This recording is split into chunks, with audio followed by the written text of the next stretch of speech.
Bonjour à tous, aujourd'hui dans cette petite vidéo je vais vous expliquer comment réaliser la préparation de deux types de fichiers, un fichier de données Excel et un fichier de forme au format SHP. Dans le but effectivement de faire un joint entre le fichier de forme et le fichier Excel pour pouvoir afficher sur ArcMap ces données statistiques. Donc déjà la première question est quelles sont les données qui sont à notre disposition? Eh bien, nous en avons deux. Nous avons un fichier Excel de données hydriques sur l'Afrique. On va rapidement regarder à quoi il ressemble.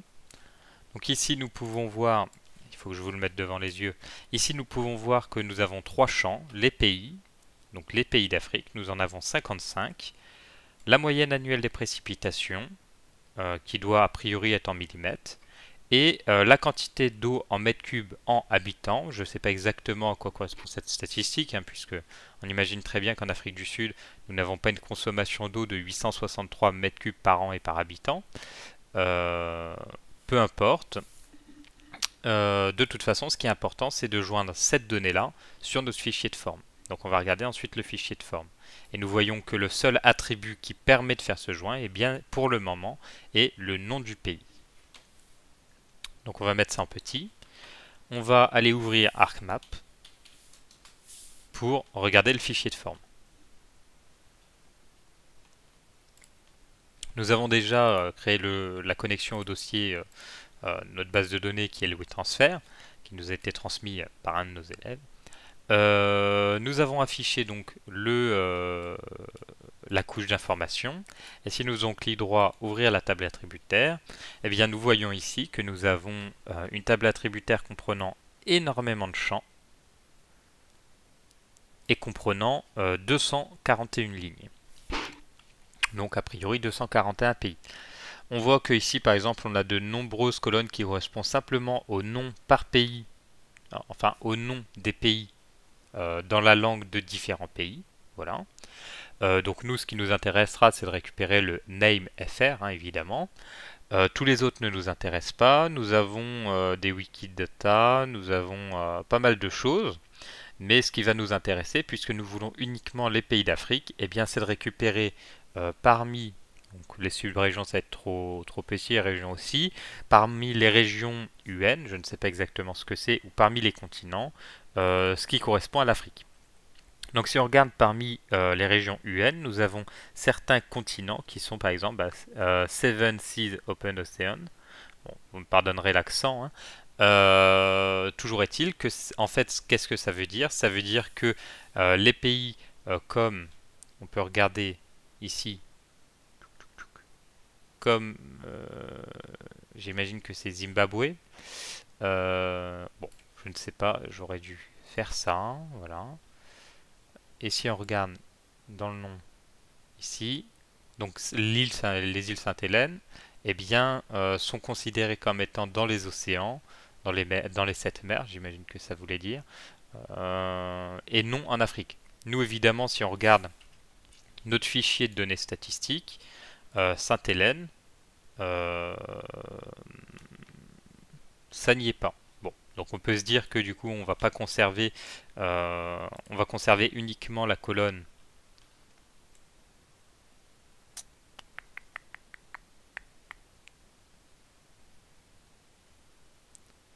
Donc ça, c'est toujours un petit peu pénible de naviguer là-dedans. Ce qu'on va faire tout de suite, c'est qu'on va simplifier ce tableau. Comment est-ce qu'on fait? Clic droit, propriété. Ici, je tombe directement sur champ, mais j'aurais pu tomber sur n'importe quel truc. Mais on va aller dans champ et on va décocher toutes les cases, sauf celles qui nous intéressent. Donc actuellement, la question c'est est-ce que il vaut mieux utiliser... euh, donc là, on pourrait conserver name, mais nous, on va conserver name fr, qui existe. On l'a vu rapidement en naviguant dans la table attributaire. Là, en fait, on est en train de désactiver les champs. Donc, ça permet d'afficher dans la table tributaire uniquement les champs qui sont cochés.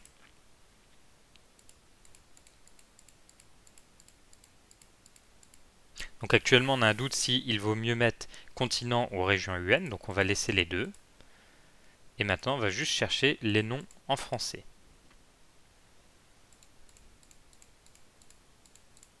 Hop, c'était celui-là.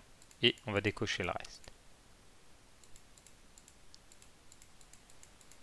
Ok. Bon, si on rouvre la table attributaire, beaucoup mieux. Alors, on a laissé les noms en italien, clic droit, désactiver le champ. Voilà, c'est la même chose, sauf qu'on n'allait pas s'amuser à faire clic droit, désactiver le champ partout, c'est trop long. Donc ici, nous avons Sainte-Hélène, nous avons les Seychelles, et par contre les Seychelles, là on a vu qu'il était bien présent dans notre fichier Excel, puisque nous avons les Seychelles ici. Donc, ce que nous allons faire, c'est récupérer, du coup désactiver le champ continent, puisqu'a priori, Seven Seas, il y a certains qui sont en Afrique et d'autres non. Enfin parce que évidemment, Seven Seas, il y en a d'autres, hein, si on fait ça. Voilà. Il y en a de nombreuses autres.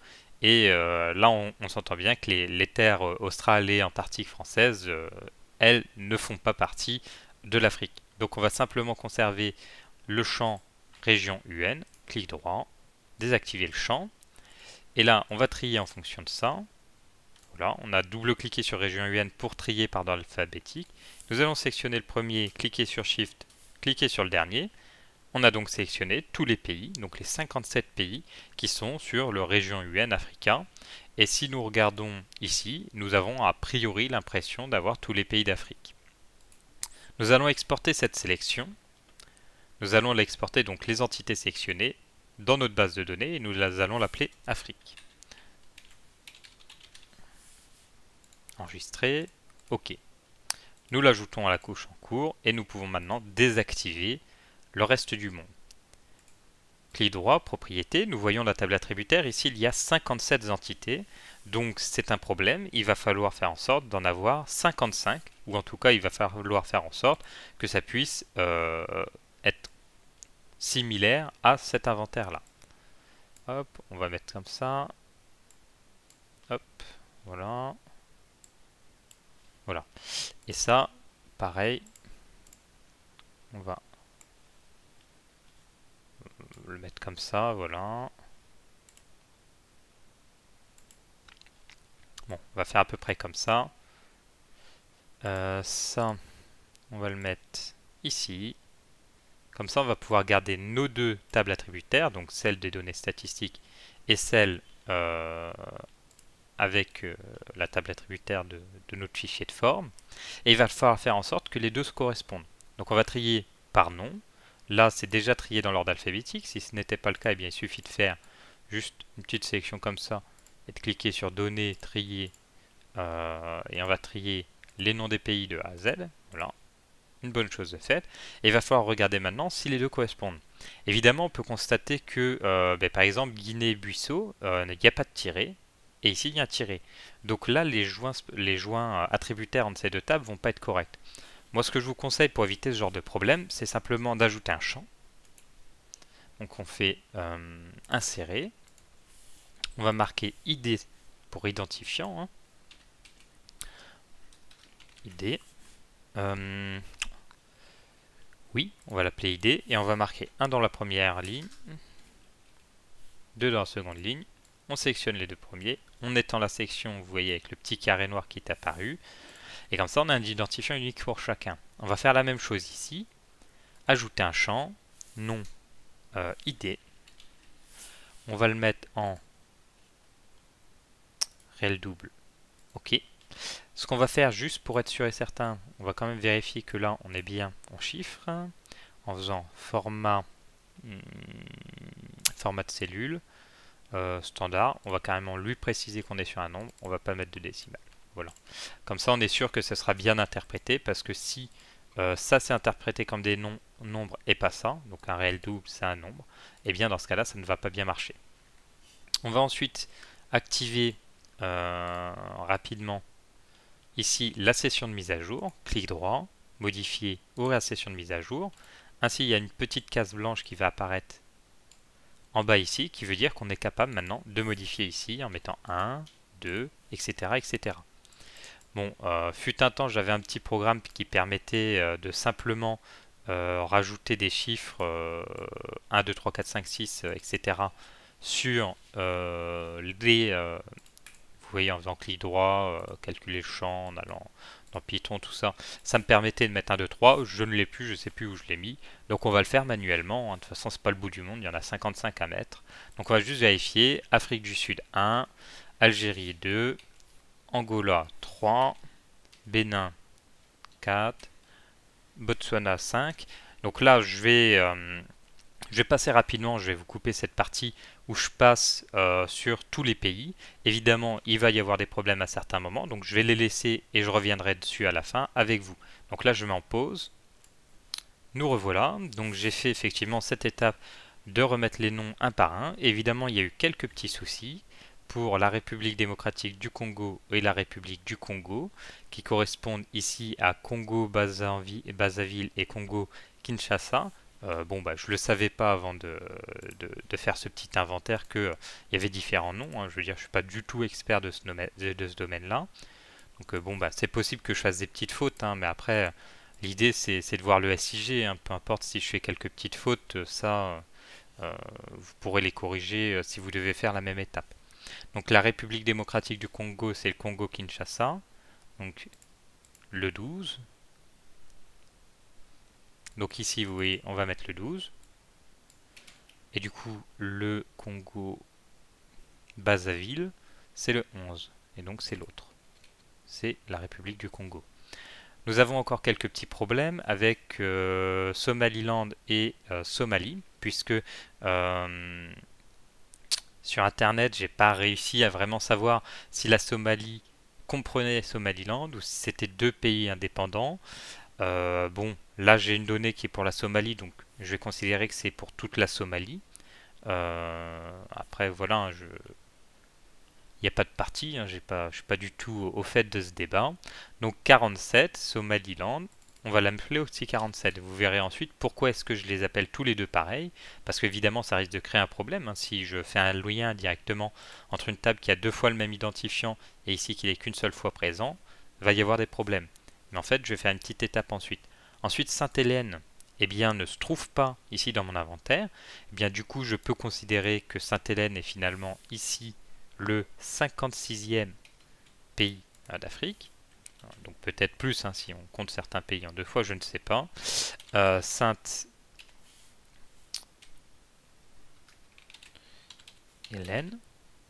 On va mettre 56. Et là, bah, nous n'avons pas de données.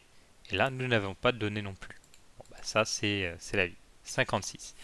Et pour Swaziland, excusez-moi de la prononciation, il faut juste que j'aille rejeter un petit œil sur Internet. Du coup, ça correspond à, encore désolé, hein, Estawini, donc le 17. Voilà. Donc c'était les quelques petits problèmes qu'on pouvait rencontrer pour remettre les bons identifiants ici et ici. Donc là, on peut enregistrer cette donnée statistique qui correspondra bien à celle-ci une fois que nous aurons fait en sorte de n'avoir plus qu'un seul 47. Donc là, je vais vous montrer comment faire pour faire en sorte de n'avoir plus qu'un seul 47. Bon, déjà, il faut enregistrer ce qu'on vient de faire, quitter le travail en cours. Maintenant, on peut faire avec un géotraitement une fusion, c'est-à-dire l'outil de géotraitement qui permet d'agréger les entités en fonction les entités en fonction d'attributs spécifiques. Et bien ici, l'attribut spécifique, c'est donc dans le fichier Afrique, dans le shapefile Afrique, c'est l'identifiant.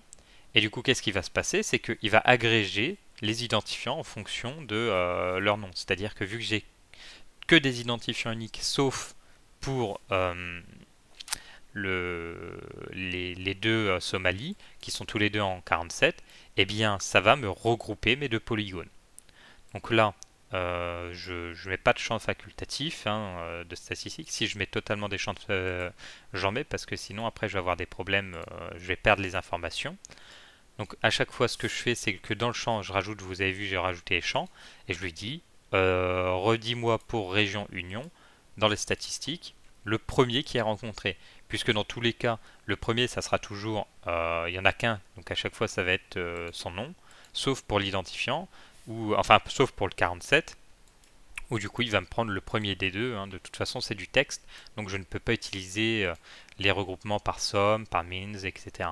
Parce que imaginons si j'avais eu le nombre d'habitants pour la Somaliland et Somalie, et bien dans ce cas-là, je n'aurais pas utilisé la statistique first pour nombre d'habitants, j'aurais ajouté nombre d'habitants et j'aurais dit sum, c'est-à-dire faire la somme entre les deux colonnes, c'est-à-dire qu'il m'aurait dit bah, Somaliland, je sais pas, 20 millions d'habitants et Somalie, 30 millions d'habitants, eh bien il aurait fait la somme et il m'aurait fait du coup UN, il aurait dit Afrique, puisque pour les deux c'est Afrique, ça aurait affiché Afrique. Pour Name FR, eh bien ça aurait été un petit peu à la loterie Somaliland ou Somalie qui aurait été affiché. Donc j'aurais ensuite modifié par Somalie parce que je pense que c'est le nom le plus généraliste. Pour l'identifiant, eh bien les deux c'est 47, donc le premier rencontré ça aurait été 47. Et pour le nombre d'habitants, puisque j'aurais mis somme, il aurait dit bon bah il y a 20 dans un, 30 dans l'autre, c'est 50. Voilà, c'est un petit exemple. On fait OK, on ferme et vous voyez ici la Somalie était regroupée. On peut aller vérifier la table attributaire qu'elle est toujours correcte. Bon, il nous a aussi ajouté les surfaces, peu importe, hein, c'est très bien aussi. On a bien tous nos identifiants qui sont maintenant uniques, il n'y a aucun doublon, normalement, hein, je veux dire, j'ai pu me tromper. Nous avons bien tous les noms de pays, et nous avons bien les identifiants qui, normalement, doivent correspondre aux identifiants du Excel. Donc on peut maintenant... j'ai fait une erreur, c'est que, vous voyez, je n'ai pas donné de destination à ce fichier, donc il a été se mettre directement dans ma base de données par défaut. C'est pour ça en fait qu'il y avait les shape length et les shape areas, parce que c'est mis dans une base de données. Peu importe, c'est pas grave, on va l'exporter, donner, exporter les données. On exporte tout, et on va l'exporter ici, Afrique, corrigé. Voilà. On l'importe, très bien. Donc on dissolve, enfin on supprime, on supprime, on supprime. Et maintenant, il va falloir rajouter les données donc, du Excel. Donc ça, je ferme le Excel pour ne pas créer de conflit. J'ouvre le Excel, j'ajoute la feuille qui nous intéresse. Donc cette feuille-là, on peut la vérifier. Il s'agit bien de nos données. Effectivement, hein, pour le pays 56, le nom des pays n'est pas passé. Finalement, ce n'est pas grave puisque nous avons bien les identifiants qui, eux, sont passés. Ça m'étonne un petit peu que le nom des pays ne soit pas passé, donc je vais quand même aller vérifier. Oui, transfert, il est déjà ouvert. Bon, vu que je l'ai ouvert, il ne veut plus s'ouvrir ailleurs. Bon, bah écoutez, de toute façon, c'est pas grave puisque les identifiants, eux, sont bien correctement passés. On peut vérifier, réel double, ils sont bien passés en plus avec le bon truc. Donc le 1 correspond bien au 1, le 2 au 2, etc. etc. C'est vrai que mon étudiant m'avait dit, donc j'avais pas compris sa question au moment, il m'avait dit j'ai un problème par rapport au nom des pays ou par rapport à l'affichage de la colonne. J'avais pas très bien compris, mais à mon avis c'est ce problème qu'il a rencontré. Eh bien vous voyez, hein, on l'a chanté en amont en rajoutant une colonne identifiant, hein, tout simplement. Vu que le 1 va maintenant bien correspondre au 1, on se souvient tout à l'heure du 1 qui était bien celui avec 863 que je ne comprenais pas trop comme valeur, eh bien il était conservé. Nous pouvons donc maintenant faire un joint avec, donc je l'ai fait sur l'Afrique corrigée, je vais le faire avec l'idée, je vais le faire avec la feuille 1 et je vais le faire aussi avec l'identifiant. Je vais conserver tout l'enregistrement, ok. Je vais ouvrir la table et maintenant j'ai bien l'intégralité des choses qui apparaissent. Évidemment, là, le tableau est quand même assez vilain. Il y a beaucoup trop de données. Donc ce qu'on va faire, c'est qu'on va exporter cette couche avec toutes ces informations pour pérenniser ce joint. Finalement, une fois qu'on l'aura exporté, eh bien, ça sera exporté avec le joint et le joint ne sera plus retirable. J'ai ouvert la session d'édition. Donc cliquez, données, exporter. On va exporter l'intégralité et on va mettre données. Non, pas d'accent, surtout pas d'accent. Stat.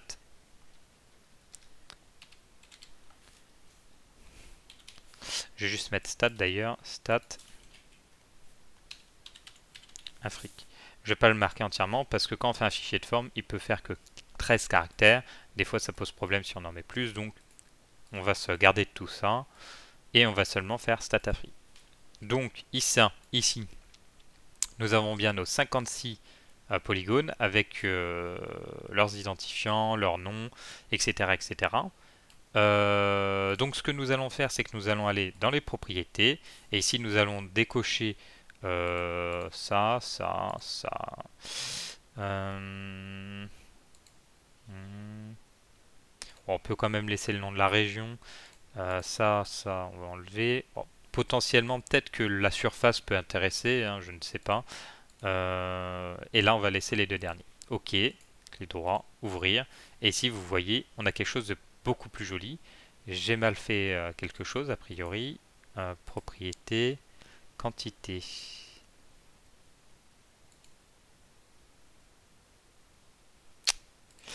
On va rouvrir le fichier où on a fait, voilà, clic droit, propriété. Donc on va recréer le joint, hop, ID. Ah oui, ben, j'ai pas rajouté la table, je suis un peu bête. Voilà, hop, on refait la même chose, joindre, ID, feuille 1, on est bien d'accord, ID, joindre.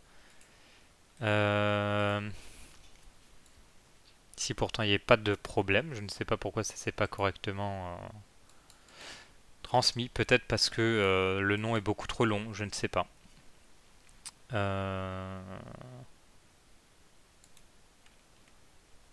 Bon, eh bien ce qu'on va faire, c'est qu'on va travailler sur celui-là et qu'on va juste simplifier celui-là. Dire parfois ça ne veut pas aller, eh bien on fait avec, tout simplement. Donc ça peut être intéressant, ça aussi, ça on peut le laisser, ça. First name c'est important aussi, voilà. Et donc là maintenant quand on ouvre notre table, eh bien on a quelque chose de beaucoup plus homogène. On a le nom des pays, leur surface, leur précipitation moyenne et la quantité d'eau en mètres cubes par an et par habitant, même si, je le répète, cette donnée me paraît pas correcte. Donc on peut faire de la symbologie, hein. Un petit exemple, ici on fait une carte choroplète avec les moyennes des précipitations. Bon, évidemment les précipitations c'est mieux de les mettre, je sais pas, dans des nuances de bleu, voilà, du jaune au bleu, ça c'est pas mal. Voilà, comme ça on voit les pays entre 50 et 250. Évidemment, le mieux est d'utiliser des bornes qui correspondent à des contextes climatiques, hein. Même si là on voit quand même des choses se dessiner. Et puis voilà, vous voyez, ça a fonctionné, donc bonne chance.